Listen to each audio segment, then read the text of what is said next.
Vlastně na začátku každého projektu my se ptáme, jakým vizuálním jazykem budeme mluvit, do jakého prostředí vstupujeme, jestli je tam něco, čemu budeme podléhat, nebo budeme vytvářet něco úplně nového. Město Plzeň mělo nedávno zpracovanou značku a vizuální styl, takže pro nás bylo samozřejmé, že budeme navazovat právě na vizuální styl města Plzně, nebo respektive aspoň co se týče písma a barvy, která je v manuálu definovaná. No a to už se dostáváme k zajímavějšímu tématu, na který jsem si tady dneska připravil pro vás prezentaci, vizuální prezentace státní správy. Jak tohle téma v krátkosti pojmout? Připravil jsem srovnání dvou měst, Prahy a Amsterdamu. Proč Prahy a Amsterdamu? Z Prahy pocházím a v Amsterdamu jsme s kolegyní Martinou několik let působili. Amsterdam si velmi oblíbili a takže jsme vlastně víme něco o tom, jak to tam funguje. Takže jaká je situace v Praze? Máme tady nějakou mateřskou značku, která zastřešuje celou Prahu a potom hromadu více než 50 dalších log a znaků, které se mi nepodařilo vměstnat na jeden slide, takže aspoň reprezentativní vzorek prvních 20 kusů. Podobně to vypadá s webovými portály jednotlivých městských čtvrtí, každý si to dělá po svém. Kvalita a lidová tvořivost, různá kvalita a lidová tvořivost.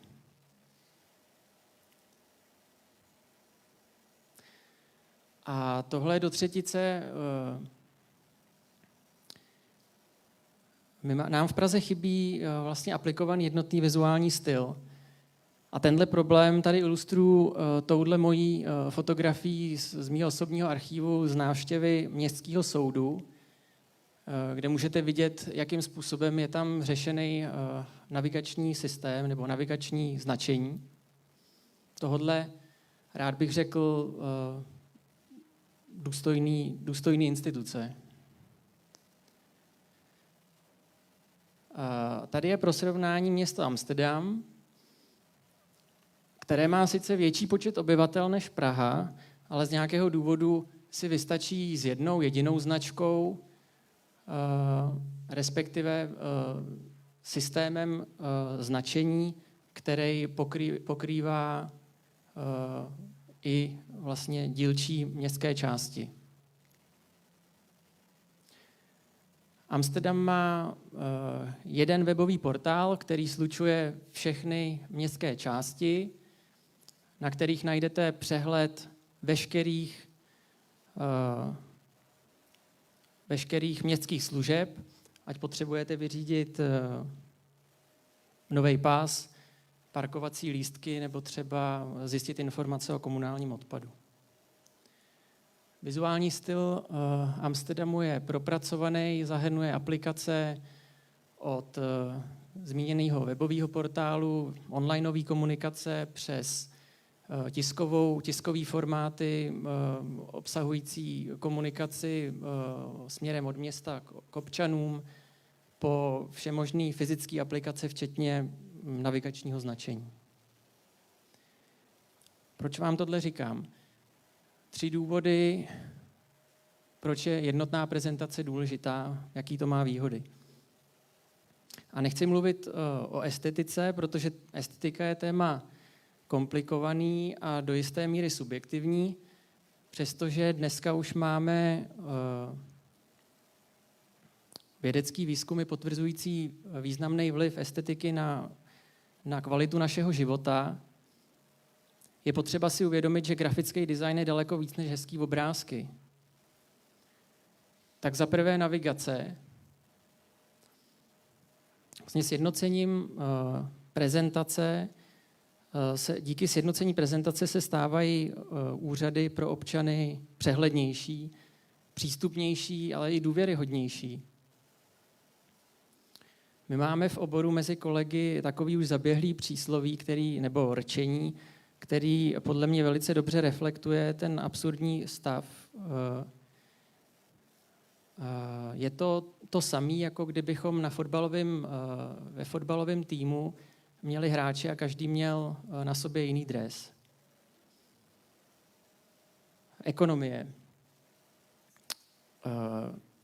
Jeden praktický příklad. V Amsterdamu před sjednocením úředníci potřebovali 250 typů dopisních obálek. Po sjednocení si vystačí z 25.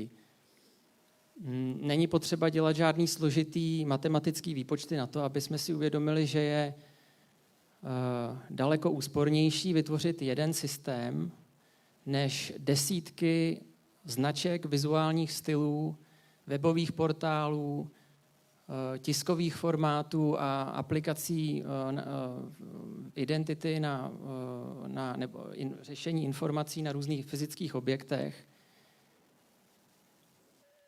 A za třetí týmovost, o které se moc nemluví, a mně přesto připadá, že by toliko prospěla zejména české vládě. Sjednocení identity totiž stmeluje organizaci zevnitř.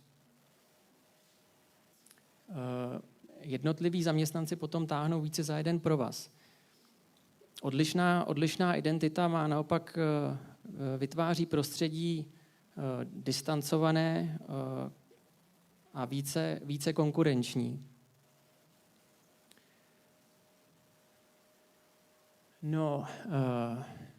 Hýčkejte svoji vizuální prezentaci města Plzně. Máte to tady v Plzni dobře nakročený, nicméně vytvoření nové značky je pouze začátek. Ten systém je potřeba neustále rozvíjet, přistupovat k němu s pokorou. Je to investice, která se vyplatí. A to je ode mě všechno, co jsem vám chtěl říct. Děkuji za vaši pozornost.